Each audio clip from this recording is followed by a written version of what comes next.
Et salut tout le monde, j'espère que vous allez bien. J'ai eu beaucoup de commentaires pas très positifs sur l'ancienne voix modifiée de mes vidéos, donc si celle-ci te plaît plus que l'autre, fais-moi le savoir en commentaire.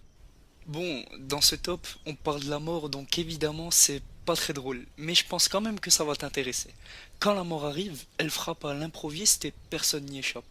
D'où le fait qu'il faut savoir profiter de la vie en faisant du bien aux autres et à notre entourage. Donc on part ensemble à la découverte de 9 sportifs qui eux aussi ne s'attendaient pas à rencontrer la mort en préparant leur match ou leur combat. Bon visionnage. Sugar Ray Robinson est un boxeur américain qui combattait en professionnel entre les années 1940 et 1960. Et c'était tellement une machine de guerre qu'il a été élu 2 fois boxeur de l'année et ses combats étaient souvent reconnus comme les meilleurs matchs de l'année. Bref, en 1947, la fédération de boxe décide d'organiser un gros combat entre Sugar Ray et Jimmy Doyle, un autre boxeur talentueux. Mais le problème, c'est que quelques jours avant le combat, Sugar Ray appelle son entraîneur et lui dit qu'il veut l'annuler parce qu'il avait fait un rêve dans lequel il tuait involontairement son adversaire Jimmy Doyle pendant le combat. Mais le combat était malheureusement inévitable, et après avoir été convaincu par sa famille de se battre en lui disant que c'était qu'un rêve et qu'il n'y avait pas de danger, Sugar monte sur le ring et lors du 8e round, il décroche un crochet qui met définitivement KO Jimmy Doyle et qui ne se relèvera jamais.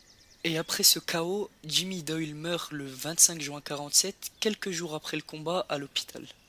Et j'aimerais vraiment pas être à la place de Sugar Ray, qui lui doit être traumatisé à vie, le pauvre. Et si je vous disais qu'il existait des championnats du monde de sauna et que c'est même un sport officiel? Les règles du sport sont assez simples à comprendre. Rester le plus longtemps possible dans une pièce où la température est de 110 degrés.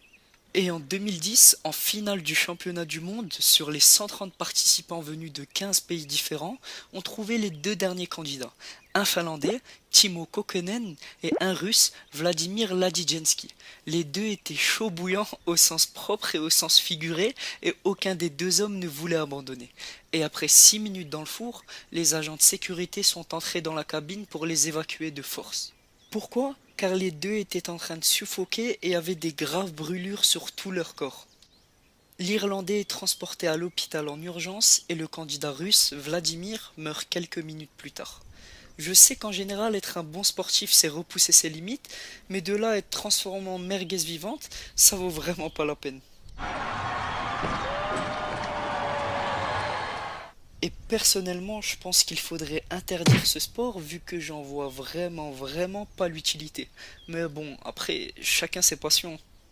Le 24 octobre 2002, le Deportivo Cali, qui est un des meilleurs clubs de foot du championnat colombien et qui a été sacré 8 fois champion dans son pays, va vivre le pire entraînement qu'elle ait connu. Au début, l'entraînement du club se déroule plutôt normalement. L'équipe titulaire affronte un groupe de remplaçants et en plus le climat était agréable.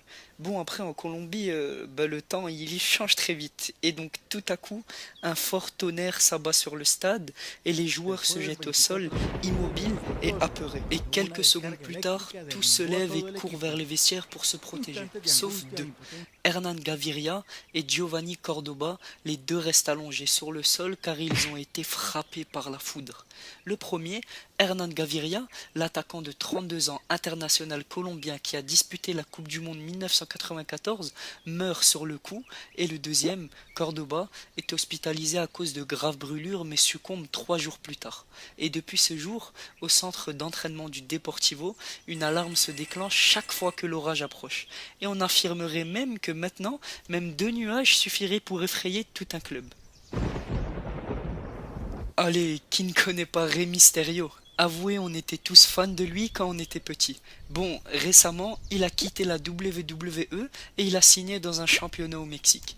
Et le vendredi 20 mars 2015, il passe une des pires journées de sa vie. Il doit affronter dans un match par équipe un de ses amis, le catcheur vedette Pedro Ramirez lors d'un combat.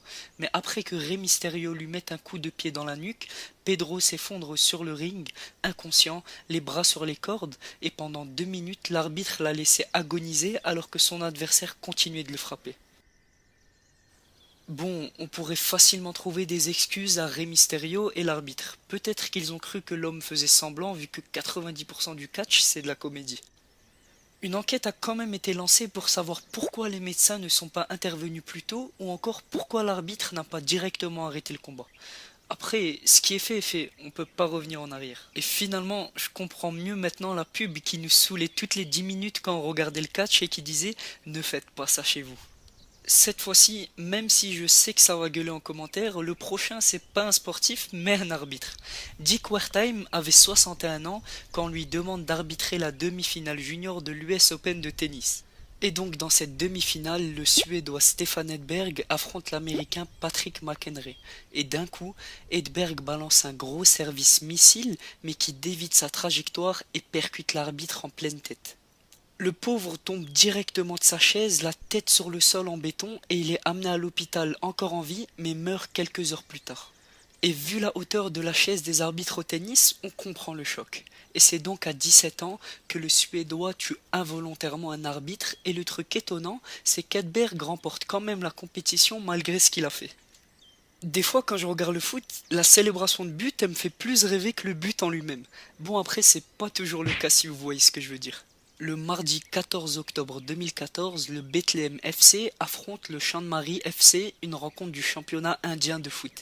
L'équipe du Champ de Mary domine quand soudain Peter Bianksaguazla, un joueur prometteur de l'équipe du Bethlehem, égalise et célèbre son but avec des saltos, des roues et des flips. Mais en célébrant, il tombe sur la tête et ne se relève pas. On apprend alors qu'il vient de gravement se blesser à la colonne vertébrale, on l'emmène d'urgence à l'hôpital, mais malheureusement son état s'est rapidement aggravé lorsque les médecins ont tenté de l'opérer et Peter, le joueur âgé seulement de 23 ans, meurt 5 jours plus tard à cause de cet accident. Son club a alors organisé une cérémonie et a décidé que son numéro, le 21, ne serait plus jamais attribué à personne après lui dans le club. Ah oui, au fait, j'ai un ami qui s'appelle On doit connaître et qui fait des super tops. Et si t'aimes mes vidéos, je suis sûr que tu vas aimer ses vidéos. Sa chaîne est dans la description. Le prochain dont on va parler, c'est la dernière victime en date, vu qu'il est mort en novembre 2015, donc il y a presque un an. Il s'appelait Philippe Hugg et il avait 25 ans. Et c'était lui qui détenait le record du plus jeune joueur de cricket à avoir marqué 100 points par manche dans un même match. Donc pour son âge, il était vraiment chaud. Et le 25 novembre 2015, Shane Abbott, un joueur de l'équipe adverse, lance la balle, elle percute Philippe dans le cou et lui brise son artère vertébrale. Il est rapidement envoyé aux urgences et meurt 2 jours plus tard à l'hôpital. La majorité des sports dont je vous ai parlé étaient assez connus, mais est-ce que vous avez déjà entendu parler du wingsuit? En gros, le but de ce sport, c'est de se jeter du haut d'une falaise ou d'un avion et survivre. Voilà, c'est la fin de la vidéo. À la prochaine! Je plaisante.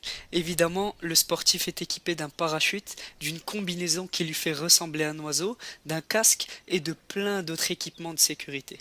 Mais malgré tout ça, entre janvier et août 2016, dans les Alpes, il y a quand même eu 5 morts, dont Alexandre Poli, une des stars de ce sport. Au moment de l'accident, Alexandre était dans un groupe de 5 personnes, mais il s'est éloigné et il a voulu faire une figure dans les airs. Résultat, il percute un arbre et il décède quelques minutes après l'arrivée des secours. Et comme vous le voyez à l'écran, avec tous les risques qu'il prend, ça m'étonne même pas qu'il y ait eu un accident. On le sait tous, dans certains pays, les supporters sont prêts à donner leur vie pour leurs équipes et les pires d'entre eux sont même capables d'aller jusqu'au meurtre. Je m'explique. Lors des matchs de poule de la Coupe du Monde 1994 aux États-Unis, le pays hôte joue contre la Colombie. Lors d'une action, le défenseur colombien Andrés Escobar tente de dégager le ballon en corner. Mais malheureusement, il se plante et marque contre son camp. Donc il offre la victoire aux Américains. Et 10 jours plus tard, de retour chez lui à Medellín, il est abattu de 12 balles dans le corps sur le parking d'un bar. Mais attends, qu'est-ce qui nous prouve que son assassinat est dû à son but contre son camp?